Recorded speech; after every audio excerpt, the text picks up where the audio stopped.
Salam dalam kasih Tuhan kita Yesus Kristus. Shalom. Damai di hati. Terpujilah nama Tuhan. Mengucap syukur kepada Tuhan untuk kasih dan anugerahnya yang besar. Tuhan memperkenankan kita ada hari ini sebagaimana kita ada. Bersama saya Pendeta Friska Tirsa Oleh, Pendeta di Jemaat Gemim Shalom Tetempangan, wilayah Kalawat 3. Kembali lagi kita mau bersama belajar dari firman Tuhan, merenungkan firman-Nya, dan kita akan menghayatinya secara bersama-sama. Menurut perenungan di gereja Masih Injil Minahasa pada penghayatan Minggu Sengsara yang ke-6 ini, kita akan dituntun lewat satu perenungan bacaan firman-Nya yang terambil dalam kitab Lukas pasal 23 ayat 33 sampai ayatnya yang ke-43. Tapi sebelum kita membaca dan merenungkannya bersama, mari kita berdoa. Terpujilah nama-Mu ya Tuhan Allah di dalam Yesus Kristus, yang menderita, yang disalibkan, yang mati bagi manusia. Terima kasih untuk kesempatan yang baik yang Tuhan anugerahkan bagi kami, untuk kembali kami mau belajar dari firman-Mu, mau diajar, mau dibentuk, mau dinasehati dan dikoreksi oleh firman-Mu. Terutama dalam kami menghayati akan minggu-minggu kesengsaraan Tuhan Yesus. Tuhan menolong setiap kami, siapapun kami, dimanapun kami berada. Biar hikmat yang dari Tuhan memperlengkapi, memampukan setiap kami untuk mengerti, memahami, dan mau hidup dalam kebenaran firman Tuhan. Hamba-Mu yang terutus hari ini, biar kiranya hikmat yang dari Tuhan berlaku atas dia. Dan biar Engkau yang dipermuliakan di dalamnya. Ampuni dan kasihani kami Tuhan. Di dalam nama Tuhan Yesus kami berdoa. Amin. Matius, maksud kami Lukas pasal 23 ayat 33 sampai 43. Di bawah judul perikop Yesus disalibkan, kami akan membacanya bagi kita semua. Ketika mereka sampai di tempat yang bernama Tengkorak, mereka menyalibkan Yesus. Di situ dan juga kedua orang penjahat itu. Yang seorang di sebelah kanannya dan yang lain di sebelah kirinya. Yesus berkata, "Ya Bapa, ampunilah mereka, sebab mereka tidak tahu apa yang mereka perbuat." Dan mereka membuang undi untuk membagi pakaiannya. Orang banyak berdiri di situ dan melihat semuanya. Pemimpin-pemimpin mengejek dia, katanya, "Orang lain ia selamatkan. Biarlah sekarang ia menyelamatkan dirinya sendiri, jika ia adalah Mesias, orang yang dipilih Allah." Juga prajurit-prajurit mengolok-olokkan dia. Mereka mengunjukkan anggur asam kepadanya dan berkata, "Jika engkau adalah raja orang Yahudi, selamatkanlah dirimu." Ada juga tulisan di atas kepalanya, "Inilah raja orang Yahudi." Seorang dari penjahat yang digantung itu menghujat dia. Katanya, "Bukankah engkau adalah Kristus? Selamatkanlah dirimu dan kami." Tetapi yang seorang menegur dia, katanya, "Tidakkah engkau takut juga tidak kepada Allah, sedang engkau menerima hukuman yang sama? Kita memang selayaknya dihukum, sebab kita menerima balasan yang setimpal dengan perbuatan kita. Tapi orang ini tidak berbuat sesuatu yang salah." Lalu ia berkata, "Yesus, ingatlah akan aku apabila engkau datang sebagai raja." Kata Yesus kepadanya, "Aku berkata kepadamu, sesungguhnya hari ini juga engkau akan ada bersama-sama dengan aku di dalam Firdaus." Demikian firman Tuhan. Terpujilah Kristus. Bapak Ibu saudara-saudara kekasih dalam Tuhan kita Yesus Kristus, hari ini kita sudah masuk dalam penghayatan Minggu Sengsara yang ke-6. Itu artinya kita sudah ada pada Minggu Sengsara yang terakhir, ya. Di minggu ini kita akan memasuki perayaan penghayatan hari Jumat Agung, ya. Hari kematian Yesus Kristus, dan kita akan merayakan hari Paskah, hari kebangkitan Tuhan Yesus pada hari Minggu nanti. Saudara-saudaraku yang dikasihi dan berkati oleh Tuhan, bagian firman Tuhan kita ini dalam kitab Lukas pasal 23 ayat 33 sampai 43 ini berbicara tentang rentetan peristiwa demi peristiwa jalan kesengsaraan yang dilalui oleh Yesus, ya, atau yang biasa disebut dengan Via Dolorosa, ya. Jadi bacaan dalam kitab Lukas pasal 23 ayat 33 ini memang tak dapat dipisahkan dari pasal atau ayat perikop sebelumnya dan sesudahnya, ya.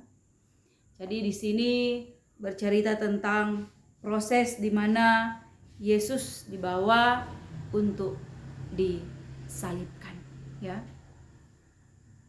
Proses penyaliban seseorang yang tidak bersalah, ya. Karena kita tahu bahwa seorang yang dibawa untuk disalibkan, ya, dia adalah orang yang dianggap penjahat, bahkan disebut penjahat besar, ya. Dan hukuman yang paling, ya, tepat, ya, dianggap hukuman yang paling hina dari banyaknya hukuman-hukuman bagi seorang penjahat, yaitu adalah penyaliban, ya, hukuman mati melalui proses penyaliban. Nah, hukuman ini berlaku bagi Yesus, ya, yang dianggap oleh pemimpin-pemimpin agama Yahudi, oleh pemimpin-pemimpin para tokoh-tokoh pemerintahan yang ada di Kekaisaran Romawi, bahwa Yesus ini adalah seorang penjahat yang besar, sehingga dia pun menjadi salah satu, ya, orang yang disebut seorang penjahat yang disalibkan, ya, disebut di sini bersama dengan dua orang penjahat yang ada, ya. Proses penyaliban yang sungguh sangat menyedihkan, ya, sangat menyedihkan, karena penyaliban yang dialami oleh Tuhan Yesus atau oleh Yesus, ya, bukan hanya perlakuan penderitaan yang dialami secara fisik, ya, wajar. Namanya disalibkan, tentu sakit pada tubuh, ya, ketika dia disalibkan, proses yang dilalui, ya, ketika paku-paku, ya, menempel bahkan menembus setiap, ya, bagian tubuh yang ada, tentu ini sungguh mendatangkan sakit yang, ya, amat berat secara fisik, ya, pada tubuh manusia. Tapi apa yang dialami oleh Yesus lebih daripada itu. Dia tidak hanya mendapat perlakuan, ya, penderitaan secara fisik, tapi lebih daripada itu dia mengalami, ya, perlakuan, ya, penderitaan secara psikis, ya, mentalnya. Ketika dia sedang menahan rasa sakit, ya, dia juga mendapatkan ya, menerima banyak ya perkataan-perkataan, cercaan, ya, ejekan, ya, dari orang-orang yang ada pada saat itu, ya. Yang pertama datang dari pemimpin. Di sini disebut pemimpin-pemimpin, tapi jika kita melihat dari bagian kitab Injil lainnya, di sini disebut pemimpin-pemimpin Yahudi, ya.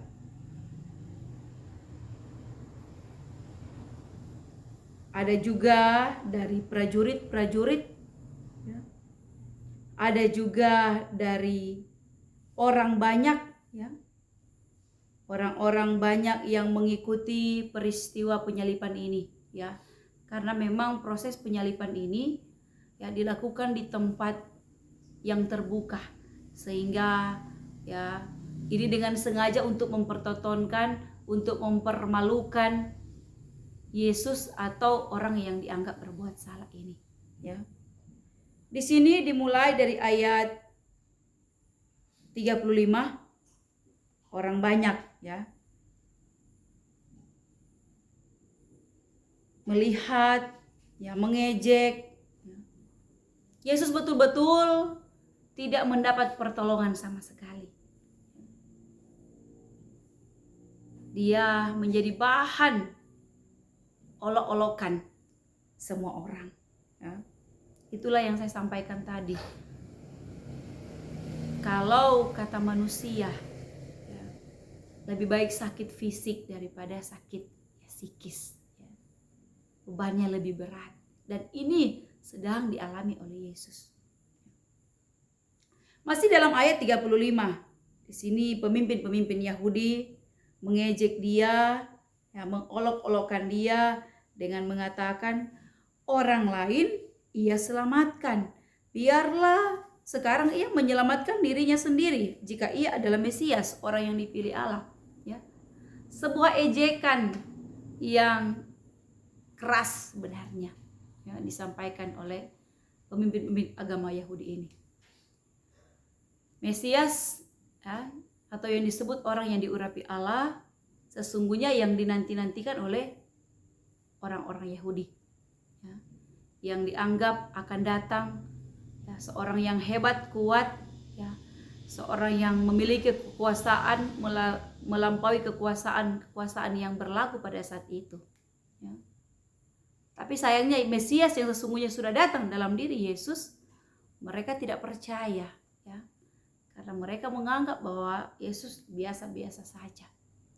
Sehingga di sini ada ejekan, ya, ada sindiran, ya, yang datang bertubi-tubi.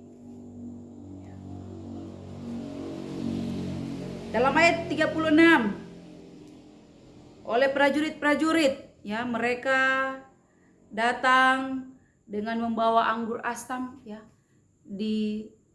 Kalau di sini dibahasakan diunjukkan kepada Yesus, ya. Bisa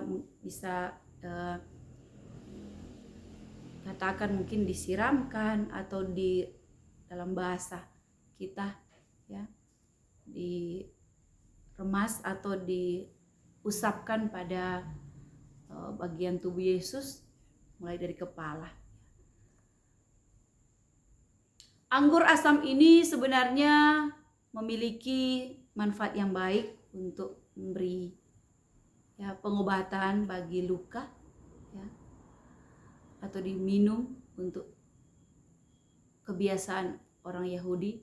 Tapi anggur yang dibawa oleh orang-orang pada waktu itu anggur yang tidak baik, ya, dan sudah dibilang di situ asam, ya. Itu memang perih, sakit, sebuah tanda penghinaan.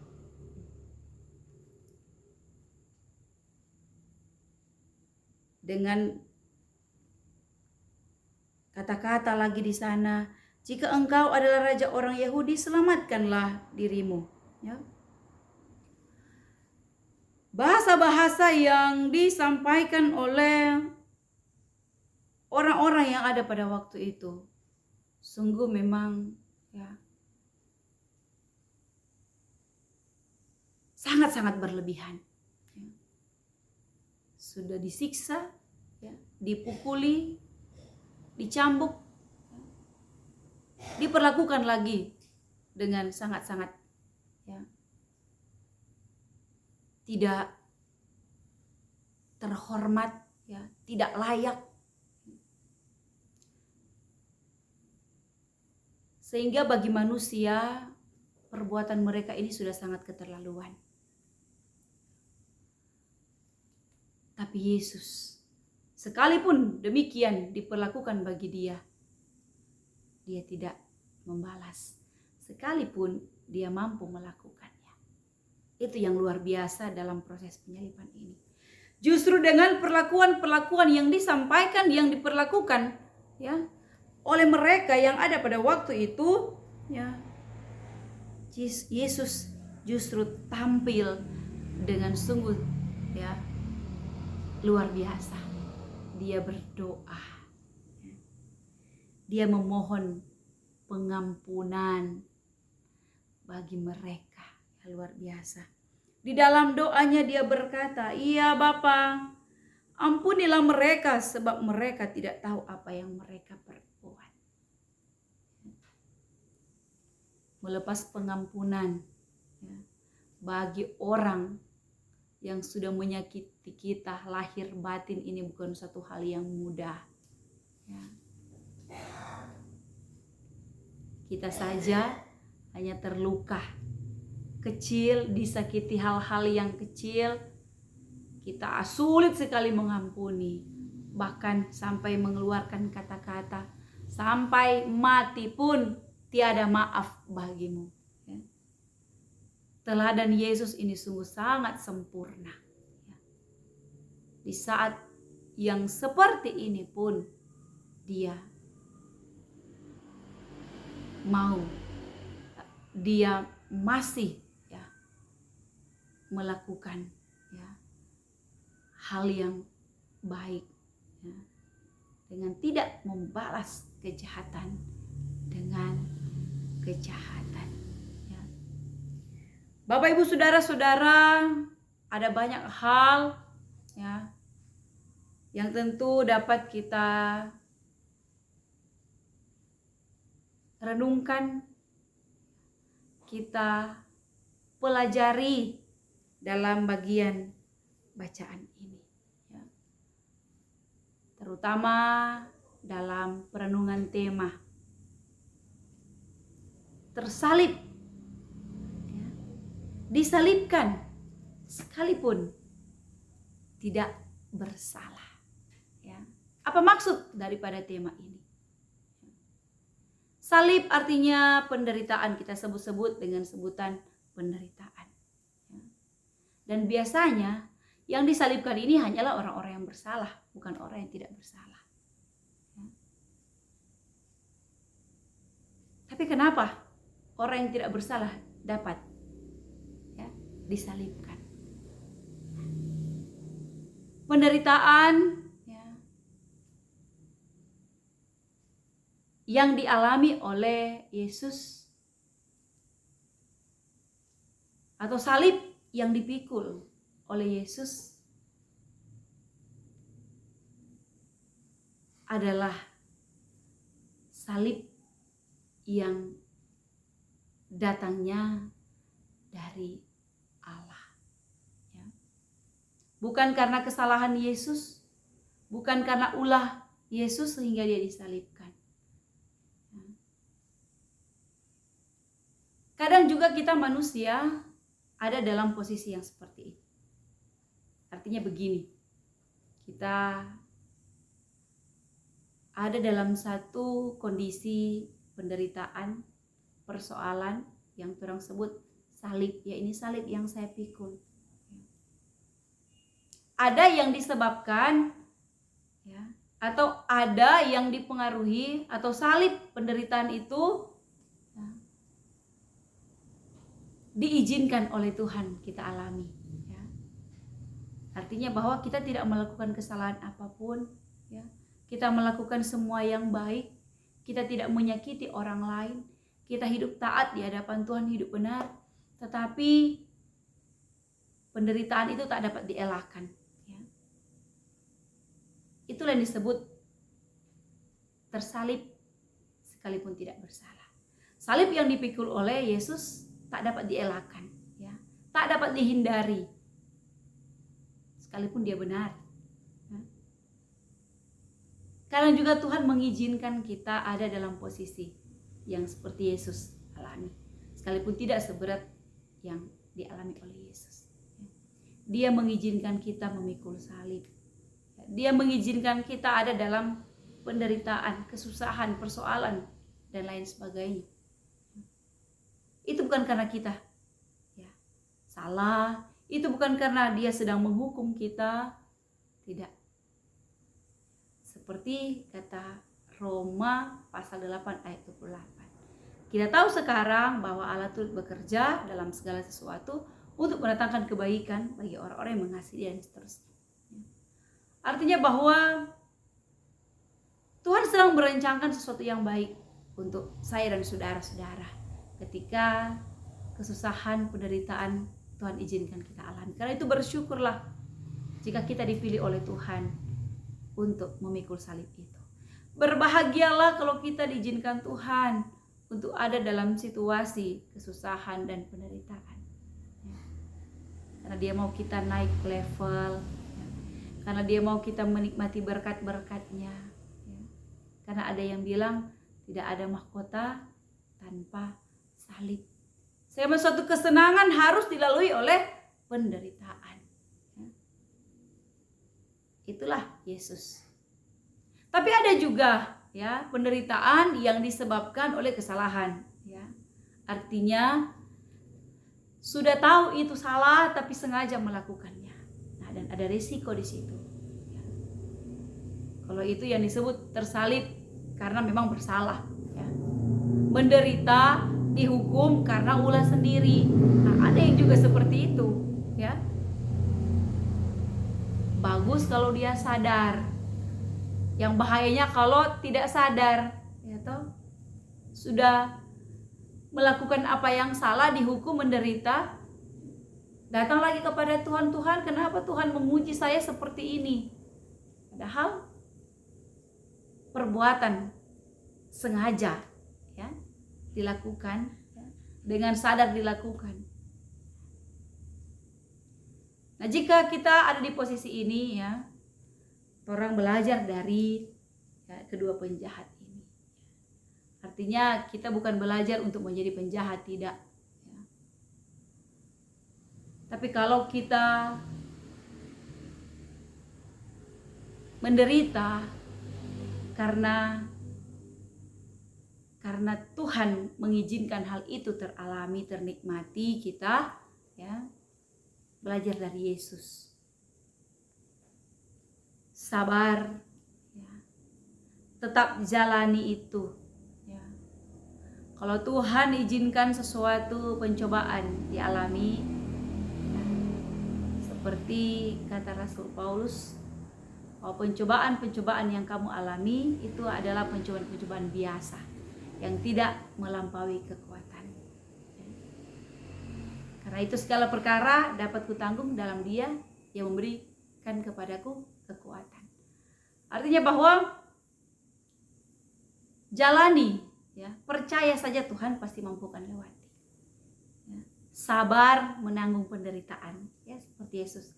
Jangan membalas sekalipun ada kesempatan. Gitu. Aduh, kita kok gampang kalau cuma membalas pada dia, ya kalau bahasa Manado begitu. Kalau hanya dia, bisa saya balas dengan kemampuan yang ada dan kesempatan yang ada. Tapi jangan ambil kesempatan itu. Ya. Karena pembalasan bukan hak kita. Ya, tak? Jalani saja. Pasti ya, dapat dilewati. Dan ketika kita lewat, ya penderitaan itu seperti Yesus menerima mahkota kemuliaan. Ya, tak? Ketika dia dengan sungguh-sungguh mengikuti taat pada kehendak Bapa, ya dia menerima kemenangan, dia diangkat dan dia mendapat satu kehormatan atau kemuliaan ya ada bersama dengan Bapa di sorga ya.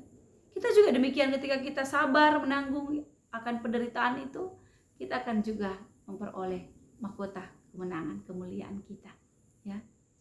Tetapi jika ya kita tersalib karena kesalahan kita, artinya kita dihukum menderita karena ulah kita sendiri ya.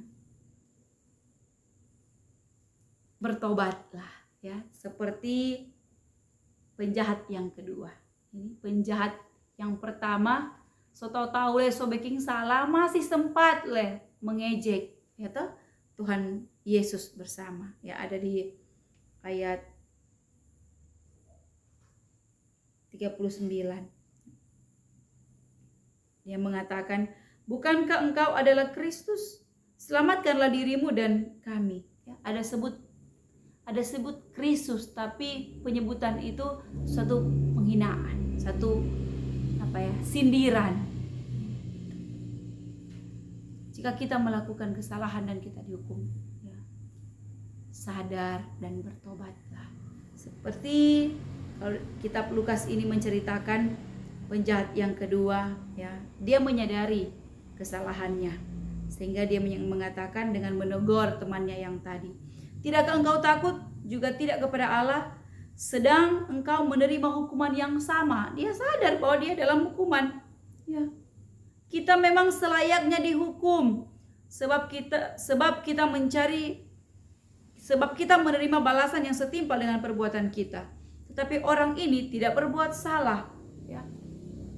Dia menyadari kesalahan dan memohon pengampunan kepada Tuhan ya. Dia mengatakan, penjahat yang kedua, Yesus, ingatlah akan aku apabila engkau datang sebagai raja ya. Dia hanya minta ingat akan dia ketika Yesus datang sebagai raja. Tapi apa yang didapat dari permohonan permintaan si penjahat yang kedua itu? Lebih daripada itu, Yesus berkata kepadanya ya, sesungguhnya hari ini juga engkau ada bersama-sama dengan aku di dalam Firdaus ya. Ketika ada pertobatan yang sungguh ya, ketika ada kesadaran yang sungguh, pertobatan yang lahir dari hati, pengampunan berlaku atas dia. Bahkan apa yang dijawab Tuhan lebih dari apa yang diminta. Tidak ada kata terlambat untuk berbalik dan bertobat ya. Tidak ada dosa yang terlalu besar untuk dapat diampuni, dan tidak ada orang yang terlalu hina untuk tidak dapat dikasihani ya. Karena itu bertobat dan berbalik ya, ketika kita sudah jatuh dalam dosa ya. Belajar dari Yesus ya.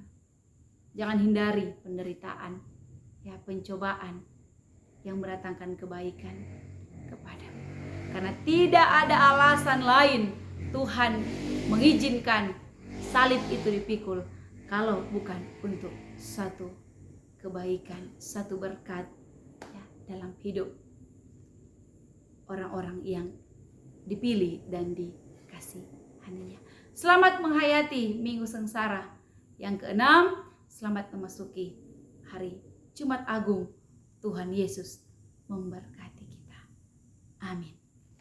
Mari kita berdoa. Kami mengucap syukur kepadamu ya Tuhan untuk firman-Mu yang boleh terberita bagi kami semua, yang boleh disampaikan bagi kami semua. Terpujilah Engkau Tuhan, dan biar firman-Mu ini akan hidup dan berbuah dalam kehidupan kami, dalam perkataan dan perbuatan kami. Terima kasih ya Tuhan untuk firman-Mu yang telah mengingatkan kami semua. Terima kasih untuk firman yang sudah menasehati kami semua. Biar kami terus hidup dalam kebenaran firman. Terutama ya Tuhan dalam kami menghayati Minggu Sengsara yang ke-6 ini, Minggu Sengsara yang terakhir. Kami akan memasuki masa di mana kami akan menghayati kembali, memperingati hari kematian-Mu. Tuhan mampukan kami sehingga dengan perenungan-perenungan firman Sungguh kami ada pada penghayatan yang benar, sehingga tidaklah sia-sia semua perenungan-perenungan kami, penghayatan-penghayatan kami di minggu-minggu sengsara ini. Diberkatilah kami semua Tuhan, dan kiranya terpuji dan termulialah senantiasa nama-Mu di tengah-tengah dunia ini. Amin. Demikian, dan Tuhan Yesus memberkati kita. Terima kasih. Shalom, damai di hati.